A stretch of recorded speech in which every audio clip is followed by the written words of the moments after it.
তা অনেক আগের কথা। স্বপ্নপাড়া নামে এক ছোট্ট গ্রাম ছিল। সেখানে বাস করত সজল।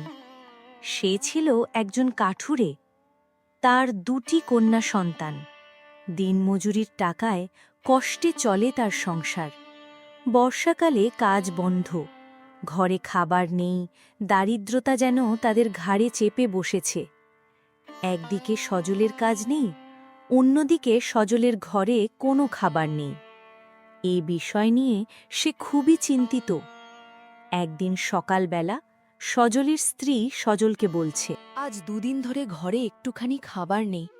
দুমুঠো চাল ডাল ছিল, তা এতদিন রেঁধেছি, কালকে তাও শেষ হয়ে গেছে। আজকে কি রাঁধব? ঘরে যে কিচ্ছু নেই। আমরা দুজন না হয় না খেয়ে রইলাম, কিন্তু বাচ্চা দুটোর কি হবে? কালকে দুপুরেই ছোট মেয়েটা বলতেছিল, মা, শুধু ডাল দিয়ে যে ভাত খেতে কষ্ট হয়, বাবাকে বলো না একটু মাছ মাংস আনতে। কোনোভাবে মেয়েটাকে বুঝিয়ে দুমুঠো ভাত খাইয়ে দিলাম। বাহির থেকে এসে তার পাশ থেকে ছোট মেয়েটা বলতে লাগল, মা, শুধু ডাল দিয়ে ভাত খেতে কষ্ট হয়, বাবাকে বলো না একটু মাছ মাংস আনতে। কত দিন হলো মাছ মাংস খাইনি। পাশের বাড়ির দোলারা দৈনিক মাছ মাংস খায়। আমরা কি কখনো ওদের মতো খেতে পারবো না? কিছুই নেই মা, দোয়া কর তোর বাবা যেন শিগগির একটা ভালো কাজ পেয়ে যায়। হাতে দুটো টাকা এলে তোদের জন্য মাছ মাংস নিয়ে আসবে। ওগো, তুমি জমিদার বাবুর কাছে গিয়ে দেখো কোনো কাজ পাওয়া যায় কিনা। না গো গিন্নি, জমিদারের ধারেই তো এতদিন চললাম, আবার কেমন করে যাই? বরং বাজারে গিয়ে দেখি কোনো কাজ পাই কিনা। গতকাল মহেশবাবু বলেছিল একখানা কাজের কথা, যাই দেখি তা পাই কিনা। এরপর সজল কাজ খুঁজতে বাহিরে চলে যায়। এর মধ্যেই সজলের দুই মেয়ে খিদের জ্বালা নিয়ে মায়ের কাছে চলে আসে।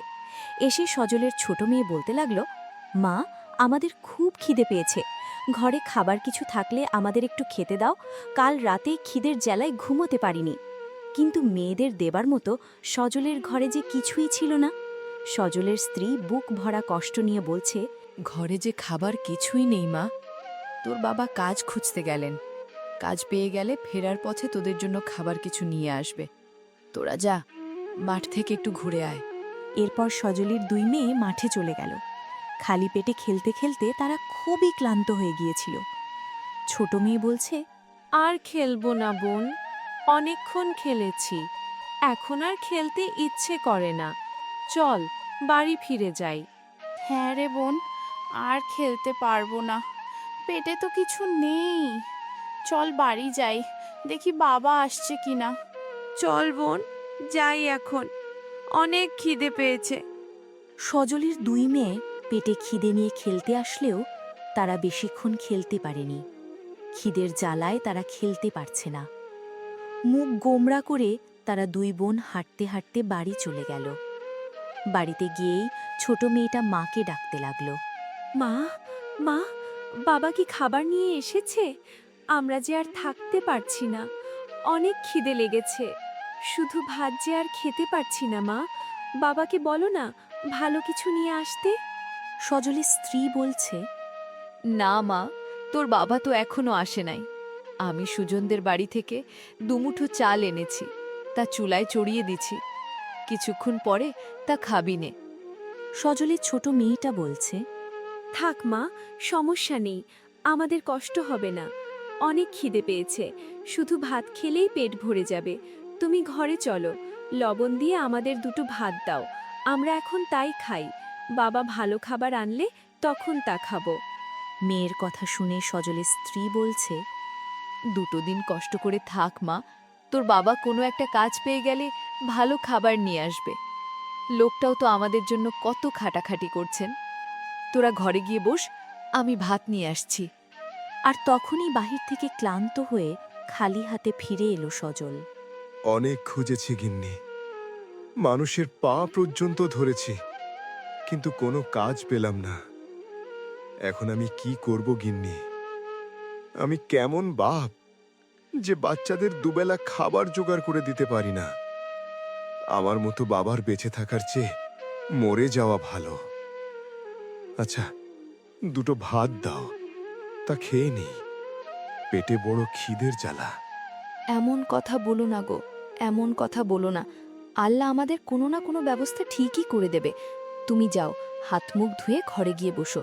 পাশের বাড়ির সুজনের মাঠ থেকে এক মুঠো চাল এনেছিলাম, তা দিয়ে ভাত রেঁধেছি। আমি ভাত নিয়ে আসছি লবণ মরিচ দিয়ে, তা খেয়ে নেবে। কোনোভাবে তারা দুপুরে খেয়ে নিল, কিন্তু রাতে খাবার জন্য তাদের ঘরে কিছুই ছিল না। পরদিন সকালবেলা ছোট মেয়ে শিপ নিয়ে নদীতে যাবার কথা বলছে মাকে। মা, ঘরে তো কোনো খাবার নেই। বড়শিটা নিয়ে নদীতে গিয়ে দেখি দুটো মাছ ধরতে পারি কিনা, তাহলে দুপুরের খাবার হয়ে যাবে। কতদিন হলো মাছ খাইনি। সাবধানে ছিপ ফেলিস মা, দেখিস ছিপ ফেলতে গিয়ে আবার পড়ে যাস নে। নদীর বেশি পাশে যাবি নে, তাড়াতাড়ি বাড়ি ফিরে আসিস। তুমি চিন্তা করো না মা, আমরা পাশেই থাকব। এই বলে তারা বড়শি নিয়ে নদীর তীরে চলে গেল মাছ ধরতে। বড় বোনটা শিপ ফেলে অনেকক্ষণ বসে আছে, কিন্তু বড়শিতে কোনো মাছ পাচ্ছে না। অনেকক্ষণ বসে থাকার পর সজলের বড় মেয়ে বলতে লাগল, চল বোন, এখন বাড়ি চলে যাই। আমরা মনে হয় কোনো মাছ পাবো না। দুপুর হয়ে গেছে, মা আবার চিন্তে করবে। এর থেকে ভালো আমরা বাড়ি চলে যাই। শুধু শুধু বসে থেকে কোনো লাভ হবে না। কিন্তু তার ছোট মেয়েটা কিছুতেই বাড়ি যেতে চাচ্ছে না। ওখানে বসে কাঁদতে লাগল। তখনই ঘটল এক অলৌকিক ঘটনা। তার কান্না শুনে নদী থেকে এক জলপরী উঠে আসলে। ওদের ওখানে ওভাবে বসে থাকতে দেখে জলপরী বলছে, কি হয়েছে? তুমি কাঁদছো কেন সোনা? তুমি কেঁদো না, আমার কাছে সব খুলে বলো, আমি তোমাকে সাহায্য করব। ছোট মেয়েটা কাঁদতে কাঁদতে বলতে লাগল, আমাদের বাড়িতে দুদিন ধরে কোনো খাবার নেই। আমরা কাল রাতে কিচ্ছু খেতে পারিনি। ঘরে খাবার মতো কিছুই ছিল না। দুদিন ধরে শুধু ভাত, ডাল আর লবণ দিয়ে খেয়েছি, কিন্তু কালকে রাতে খাবার মতো কিছুই ছিল না। সারা রাত আমরা না খেয়েছিলাম। বাবা অনেক দিন ধরে কাজ খুঁজছে, কিন্তু কেউই বাবাকে কাজ দিচ্ছে না। ওদের কথা শুনে জলপরী বলতে লাগল, আচ্ছা, তুমি কেঁদো না, এই স্বর্ণের বাটিটি নাও। এটা বাজারে বিক্রি করে যে টাকা পাবে তা দিয়ে তোমরা খাবার কিনে খেও। এই দেখে তারা দুই বোন অবাক হয়ে গেল। সজলের দুই মেয়ে স্বর্ণের বাটিটি নিয়ে খুশিতে বাড়ি চলে আসলো। অন্যদিকে ওদের মা বাবা বাড়িতে বসে ওদের জন্য অপেক্ষা করতেছিল। ওদেরকে এভাবে হাঁপাতে দেখে ওদের মা জিজ্ঞেস করল, এভাবে হাঁপাচ্ছিস কেন? কি হয়েছে? ভয় পেয়েছিস নাকি? এভাবে দৌড়ে এলি যে? তখনই ছোট মেয়েটা তাদের সাথে ঘটে যাওয়া সব ঘটনা তাকে বলতে লাগল। ওদের এমন কথা শুনে সজল ও তার স্ত্রী খুশিতে আত্মহারা। ওগো, দেখো দেখো, তোমার মেয়েরা এটা কি নিয়ে এসেছে। তোমার যে আর কোনো কাজ করতে হবে না গো। সকালে তুমি যাওয়ার পরে ওরা বড়শি নিয়ে নদীতে গেছিল। ওরা অনেকক্ষণ বসে থেকেও কোনো মাছ ধরতে পারেনি। বাড়ি ফেরার সময় নদী থেকে এক জলপরী এসে ওদেরকে এই স্বর্ণের বাটিটি দেয়। সজল খুশি হয়ে তার মেয়েকে বলছে, মা, তোদের এই ঋণ আমি কি করে শোধ করব? আমি তো তোদের কিছুই দিতে পারিনি। আমাকে তোরা মাফ করে দিস মা। তুমি এভাবে বলো না বাবা, আমাদের কোনোই কষ্ট হয়নি। তুমি আমাদের যা দিয়েছ তাতেই আমরা খুশি। তুমি যাও বাবা, বাজারে গিয়ে বাটিটি বিক্রি করে আমাদের জন্য মাছ মাংস নিয়ে আসো। অনেক দিন হলো মাছ মাংস খাই না। তুমি তাড়াতাড়ি যাও বাবা। হ্যাঁ মা, আমি এক্ষুনি যাচ্ছি। আমি যাব আর আসব। ততক্ষণে তোরা হাত মুখ ধুয়ে ঘরে বস। ওই দিনের পর থেকে সজলের পরিবারে আর অভাব দেখা দেয়নি। সন্তান ও স্ত্রীদের নিয়ে সজল খুব সুখে শান্তিতে সংসার করছিল। তো বন্ধুরা, গল্পটি কেমন লাগলো তা কমেন্টে জানাতে ভুলবে না। এরকম আরও গল্প পেতে চ্যানেলটি সাবস্ক্রাইব করে সবসময় আমাদের পাশে থাকবে। আল্লাহ হাফেজ।